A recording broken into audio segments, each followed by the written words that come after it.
may sabihin po pala ako. Di ba may pinakita ako sa akin sa'yo pala? Oo, ano yan? Ayan, sugat. Oo. Dito. Kailan may rabies ka pa, sabi niya.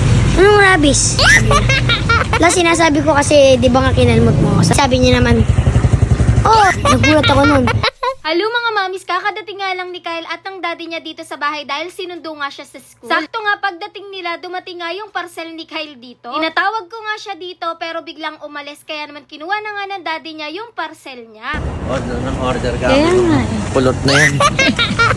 Nung narinig kasi niya yung pangalan niya sa gate, bigla na nga lang talagang nagtatatakbo yung si Kyle dahil kumuha nga daw siya ng pambayan. Kinuha na nga ng daddy niya yung parcel niya pero hindi talaga binayaran. Para din matututong si Kyle dahil nasanay siya na pinapaluwalan namin talaga yung mga ino-order niya. Pero ngayon, ayan, siya na nga talaga yung nagbabayad niyan para alam niya kapag umorder siya na kailangan niya talagang bayaran. Dati rin kasi nung 3 years old ata si Kyle, bigla na lang talagang nag-order yan tapos ang mahal. Kaya naman nagulat talaga kami. Dito nga sa in-order niya, sobrang excited yan at kahapon niya pa talaga yan inaantay. Nung nahulog naman yung cellphone niya dito, bigla niyang kinuha dahil alam niyang mapapagsabihan talaga siya ng daddy niya. Wag ko nga daw sabihin sa daddy niya dahil mapapagalitan daw siya. Pero nung kinagabihan naman, sinabi rin ni Kai, kaya napagsabihan din siya pero okay lang naman kako yun kung napagsasabihan siya basta magsasabi siya ng totoo. Mas magagalit nga kako kami kapag hindi niya sinabi yung totoo. Itong in-order nga ni Kai, ilalagay niya nga daw yan sa raketa niya bago yung grip. Nung kinabukasan naman, bago nga pumasok si Kyle, may kinukwento nga talaga sa akin yan. Naglalaro nga daw siya ng mga kaklase niya tapos nakalmot nga daw siya. Pero hindi naman daw sinasadya ng classmate niya dahil naglalaro nga daw sila. Tapos tinanong nga daw niya yung classmate niya kung may rabies daw. Diyos ko po.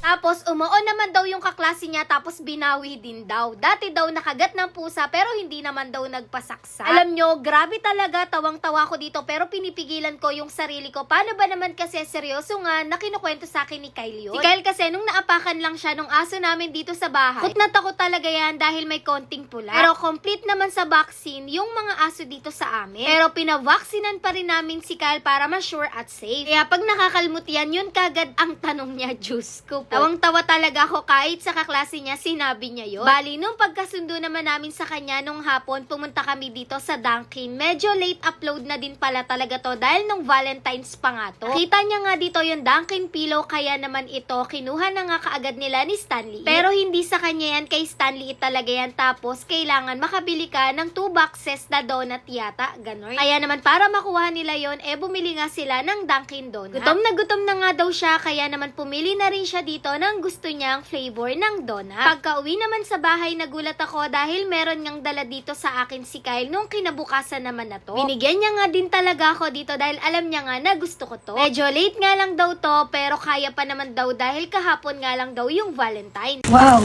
Wow, thank you, Heart. Ang bango. May donut. Heart, ay, oo, thank you.